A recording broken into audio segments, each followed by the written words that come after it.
Hey guys, it's your boy, Ballface8020, back again with another great commentary. So I am now freshly unemployed. Finally pulled the trigger and quit my job. If you guys have been following, the Ballface8020 employment saga, some of this is going to be rehashed, so bear with me. So I guess we just start at the beginning. How I got the job a little over 3 years ago. No, I wouldn't say a little, but like 3.5 years ago, I got this job. It was like during like COVID was winding down, but it was still there. So because we're late 21, this was before the Russian invasion of Ukraine.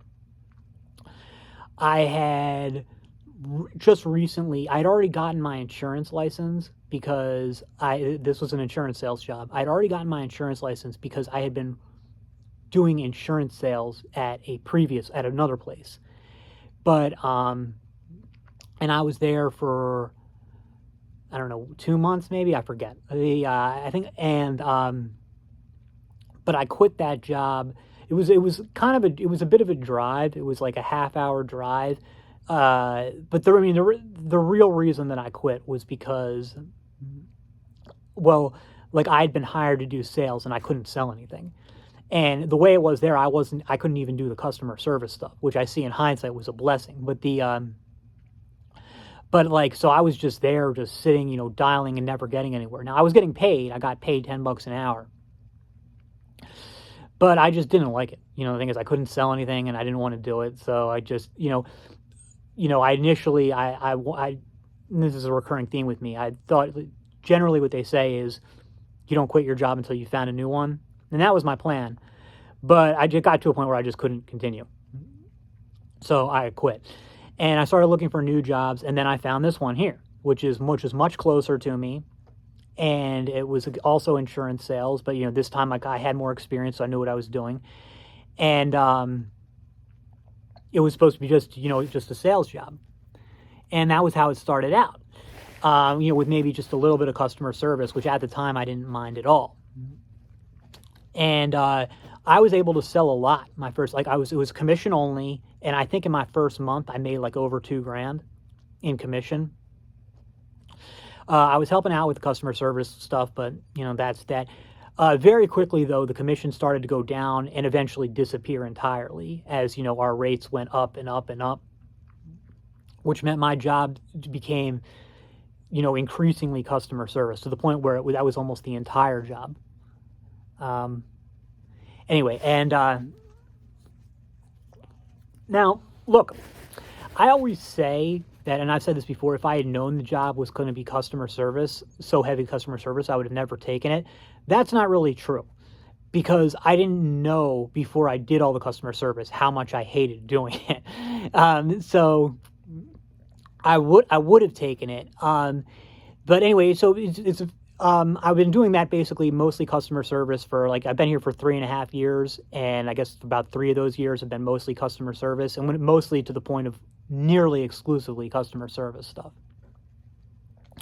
Now, I'm good at customer service, but like I've said before, I hate doing it. And even that kind of depends. If it's something like I need to add a vehicle to my policy, or I need to quote an additional policy or something like that, that I don't mind. That can be enjoyable. What I don't like is people complaining about their rates or billing stuff. With billing stuff, there's really nothing I can do, other than to say it takes me forever to figure it out because it's always a mess. I don't even know what the issue is. When I do figure it out, it's usually, yeah, you owe money. And then they're saying, no, I don't. It's like, okay, well, I don't know what to tell you. This is what you have to pay or the policy is going to cancel. If you want to dispute it, I can transfer you to billing. It may seem like that's not a big deal. It gets old. I don't like doing it. And the other is people calling and bitching about their rates. When they bitch about their rates, the only thing you can do is you can try re-quoting them and see if you can save it money, but usually you can't. And you just, and you have to say sorry, that's all we have for you right now. We can lower your coverages or raise your deductibles, but I can't get it any cheaper for you right now. Again, most people wouldn't be that wouldn't be a big deal. They can do it with no problem. I don't like doing it. I don't know why it stresses me out, but it does. But, there's other stuff too. Like, like there's certain stuff that only my boss knows how to do or how to fix. And then like, so the like I'll get hit with calls where like only he can fix it, or I can, talk with customer service. But you're really not supposed to talk with the customer service thing because it dings the agency. They get like, they penalize the agency if you make too many customer service stuff. So talking to customer service is a last resort. But like my boss is often very moody during the day, and like, so you never know, like, hey, like, how do I fix this? And sometimes he'll just like, I don't know, or he won't answer. He'll just sit there listening, but he hears you, but he just doesn't answer. And I mean, now most of the time he's cool, but again, we're all stressed out. He's very stressed out. I get where he's coming from, and I don't think it's anything personal against me or anything. But anyway, it all adds to stress. So as if you follow my other videos, I've been wanting to get out of this job for a while.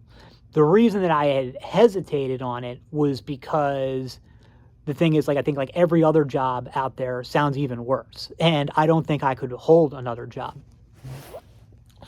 And those things are still true. Like, I don't know if I'm going to be able to find another job. And if I do find one, I can't imagine I'd be able to hold it. So then it's like, okay, well then why quit? Okay, well that thing is, like I said, I'd been thinking about it for a while, and then on this week that passed, there was one day that, because normally there's 4 people that work there: myself, my boss, the office manager, and the one like kind of quasi secretary lady who misses a lot of time, but she is usually there. So usually it's 4 of us. Sometimes my boss will leave early. Sometimes the office manager isn't there, and whatever. But this day, the office manager was home because for some personal reason. So it was just my boss, the secretary, and myself. But the secretary had to leave early. And so then it was just me and my boss. And so somebody calls in to cancel a policy. Not an infrequent occurrence. Got a cheaper rate somewhere else or something. Didn't want to give information about who she went to or what her new rate was to see if we could beat the rate. And my boss just completely loses his shit. Starts screaming, smashing on the table, throwing shit. And I could hear that he smashed something, but I didn't know what it was. And I found out later it was the office space heater. So that's got to be like $350, right? Like, I don't know how much a space heater cost. And that got smashed. And like, I remember when I was leaving, there was just like debris all over the place. So he's just screaming. He's like, I can't make payroll. Like, people just keep canceling me. I've canceled $50,000 worth of premium today. And he's like, nobody cares. Nobody cares about the little guy. And, like, their family members and friends, and they're leaving, for a couple of bucks and stuff like that. All stuff that I get why you'd be angry about. Now, this isn't the first time he's done something like this. He does this. He used to do it when I first started. He would do this very frequently. Wouldn't be as bad as it was this time. But he would get up, like, scream, smash stuff. I've seen him, like, break the phone from slamming it down so hard. And, but I mean, usually the thing is, like, if you know him, it's kind of like, and he even told me this when I started. He's like, don't take it seriously. It's just like, it's in and it's, I get it out of my system and it's, it's done. And I know that at least once he did. I wasn't there at this time. He did it in front of his kid who was like 8 years old. And then when his wife came to pick the kid up, he was like, oh, daddy got mad. And he like started yelling and smashing stuff. So it's just the way he is, he'll just do stuff like that sometimes. And like he always says, he gets it, it burns bright, but then he calms right back down. There are some times though where it's worse than others. And there was, like I've said, there's 4, like there's my boss and myself, the other guy, and the secretary girl. So there is, the boss and 3 employees. There used to be a 4th employee. Now she only worked 3 days a week, but she was there and on those 3 days. And she quit because there was this time I wasn't there, where my boss was having one of his meltdowns, and he smashed some glass thing, and the glass shattered up and like deflected and hit her, and she wasn't cut or injured or anything, but that was like so from what I've heard, I don't know exactly, but from what I've heard, she was like, well, that's enough. I'm not dealing with this anymore. And I think that's kind of how it was for me with this one. Like I said, I knew I wanted to leave anyway. I just couldn't, I just didn't pull the trigger because I didn't think I'd be able to find anything better. But it was after this one that it was like I felt like it doesn't really matter if I can find something better. I just got to get out. And that's why, so I started looking for jobs immediately with the idea that as soon as I find something, I'm going to quit. Like I said, even if it's a job that I hate and I can't hold, even if I get fired on the first day, I've got to get out. That's how I felt. And it was last night. So I was planning on going to work this morning, but it was last night I was thinking about it, and I was like, I can't wait. I can't, I'm already so mentally checked out of the job. And like, what happens if I call in and there's a cancellation tomorrow? Because there probably will be. Like, is he going to flip out again like that? And I think that what you can think is like, okay, so he flips out, he has those meltdowns. What do you care? And the thing is, like, I really don't in and of itself. It's not a big deal. But, my anxiety, my mental health are what they are. And then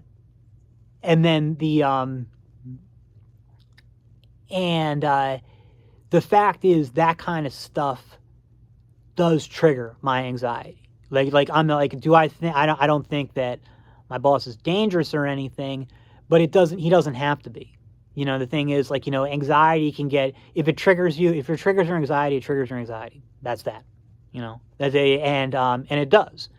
So, if it didn't bother me, I don't think it bothers my two coworkers, then no, I wouldn't have, I mean, I would still be looking for a new job just because I'm just sick of this shit. But this is what made it so for me to just quit, like, suddenly, to be like, I'm not going to do this anymore, because it's not like, it's not worth it. And like I said, I was, once you get to the stage where you're just so mentally checked out, you're mentally done with the job, you're not doing anybody any favors. It's not good for you to keep going. I mean, maybe in some cases, have no choice. And it wouldn't be good for the business either. Like, it's one thing to not want to be there. It's another thing to have essentially already left mentally. So anyway, the way I played it was, I decided last night, I can't do it anymore. So what I did is I went in early, before the place opened, and because I have a key to the place. And I went in and I had bought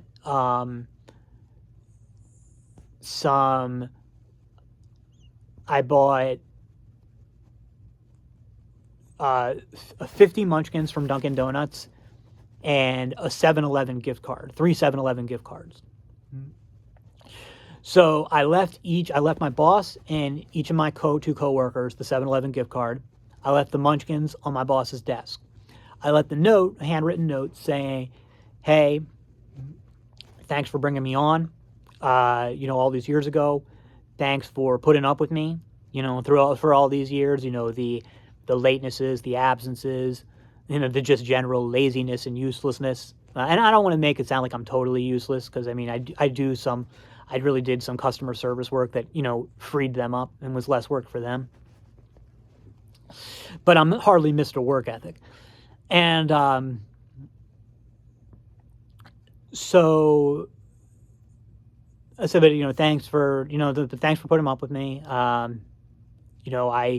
enjoyed working with I'm not actually sure I did say I enjoyed working with all you guys, but but I said, like, but I don't want to deal with the customers anymore, which is true. I mean, that's mainly what it's about. I mean, if that, like, if it weren't for the customer, it was the customers that made me think about leaving. And like, yeah, my boss's meltdown pushed me over the edge, but I probably would, I mean, I would have stuck with it if it wasn't for the customer service. But unfortunately, customer service is the job. That's what that was. So, whatever. But I said, I just don't want to deal with customers anymore. So I'm moving on. And then I said, the reason I'm not doing this in person is because I think that would be unnecessarily awkward.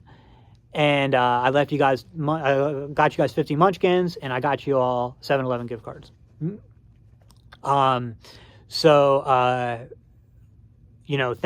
thanks again, and signed Ballface 8020. I think some people might have a problem with the way I played it, was with not doing it in person, or at least a phone call. And, it's not that,